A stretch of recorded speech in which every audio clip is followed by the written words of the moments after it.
The past 6 months preparing for the course by taking long runs, carrying bloody bricks in my packs by day, and by night sweating over past basic training. But there were still parts of the course which really caught me off guard.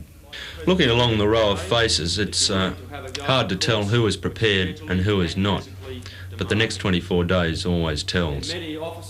About now we introduce them to the directing staff, who they'll know very well by the end of the course. They'll be watching their every move and comparing notes by night. What they don't know is that while I'm giving the introduction, we've got our medics preparing a whole array of goodies. Then we get one of our star performers, Corporal Cole, to explain their use. You have a sachet of kaolin powder. This is to be used for diarrhea. That's the big word on there. Anybody can't understand that? Scratch it out and put shits. It's the same thing.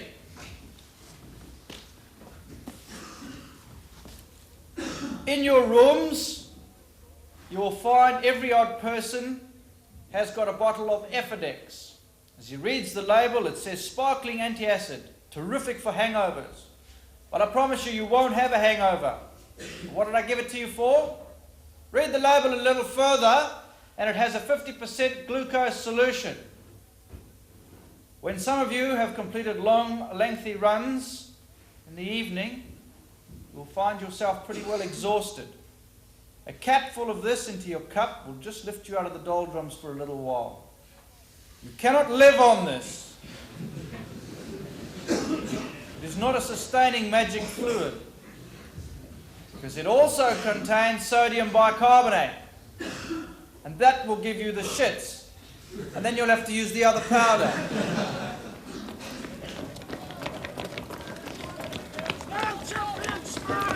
John Mansell's second in command on the course is Wing Sergeant Major Graham Bremer. He takes up the story. Morning one of the course, we get them up nice and early and get them on the road. This particular session, which is a physical training exercise, is designed to set the pace for the course. What we try to achieve here is to identify some people who have come on the course for perhaps the wrong reasons, the people who are not prepared to put in their best effort on morning one. Once we've identified those particular types of people, we can single them out later on to keep more of an eye on them. Everyone on the course is expected to be at a high standard of physical fitness. 3 months ago, they received confirmation of being accepted into the course and were issued with a set of written instructions containing the suggested physical training program for them to follow. As every man is a volunteer, they're expected to arrive in prime condition. However, there are some that just won't have had time to carry out the intense physical preparation for the course.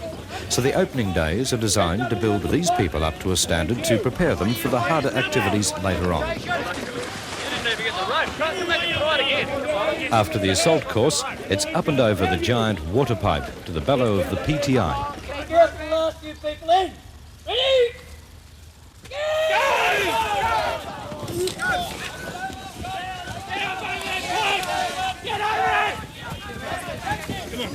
The pipe after the first time is going to be slippery, and because of that it then increases the student problem of getting over it. Then it becomes a difficult thing, and it also becomes a challenge at that particular time.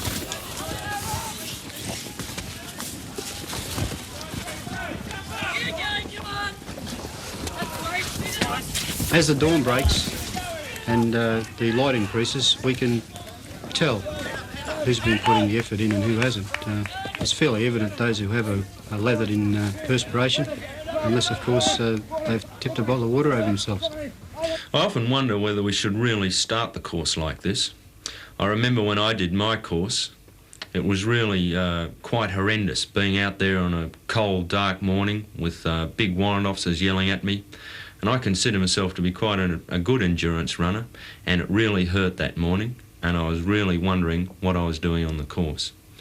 And even later on, I've seen guys that I've played rugby with, and they're pretty tough fellas, actually dropping out of the run and spewing and gasping for air. What always brings me back to the fact that we should retain this activity at the start of the course is that, firstly, as Warrant Officer Brammer said, It sets the